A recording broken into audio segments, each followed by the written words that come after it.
"Now, damn it, I'll break both our necks," swore her capriciously passionate companion.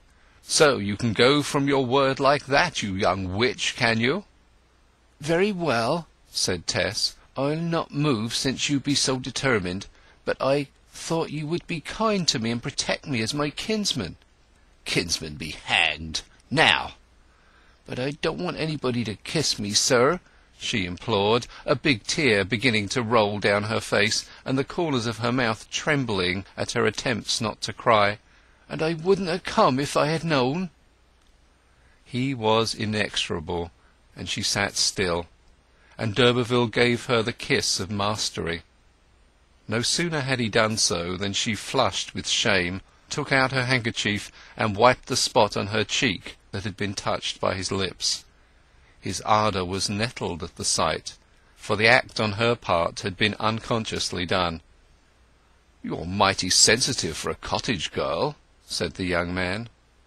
Tess made no reply to this remark, of which, indeed, she did not quite comprehend the drift, unheeding the snub she had administered by her instinctive rub upon her cheek. She had, in fact, undone the kiss, as far as such a thing was physically possible. With a dim sense that he was vexed, she looked steadily ahead as they trotted on near Melbury Down and Windgreen, till she saw, to her consternation, that there was yet another descent to be undergone. "You shall be made sorry for that," he resumed, his injured tone still remaining, as he flourished the whip anew. "Unless, that is, you agree willingly to let me do it again, and no handkerchief." She sighed. "Very well, sir," she said. "Oh, let me get my hat." At the moment of speaking her hat had blown off into the road, their present speed on the upland being by no means slow. D'Urberville pulled up and said he would get it for her, but Tess was down on the other side.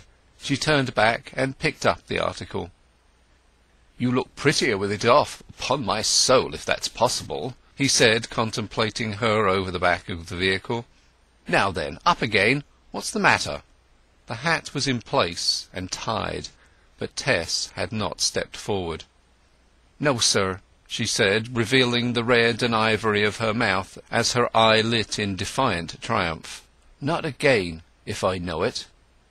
"What, you won't get up beside me?" "No, I shall walk." "It's 5 or 6 miles yet to Trantridge." "I don't care if 'tis dozens. Besides, the cart is behind." "You artful hussy!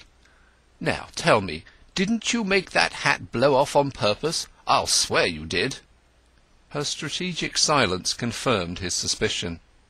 Then d'Urberville cursed and swore at her, and called her everything he could think of for the trick.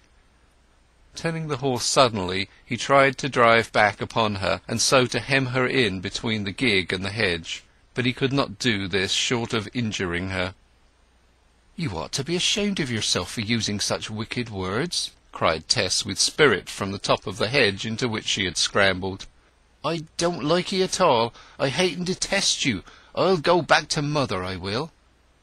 D'Urberville's bad temper cleared up at the sight of hers, and he laughed heartily. "Well, I like you all the better," he said. "Come, let there be peace. I'll never do it any more against your will. My life upon it now." Still Tess could not be induced to remount. She did not, however, object to his keeping his gig alongside her, and in this manner, at a slow pace, they advanced towards the village of Trantridge. From time to time d'Urberville exhibited a sort of fierce distress at the sight of the tramping he had driven her to undertake by his misdemeanour.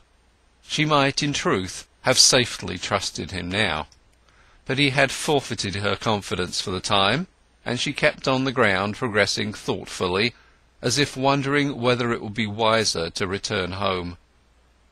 Her resolve, however, had been taken, and it seemed vacillating even to childishness to abandon it now, unless for graver reasons.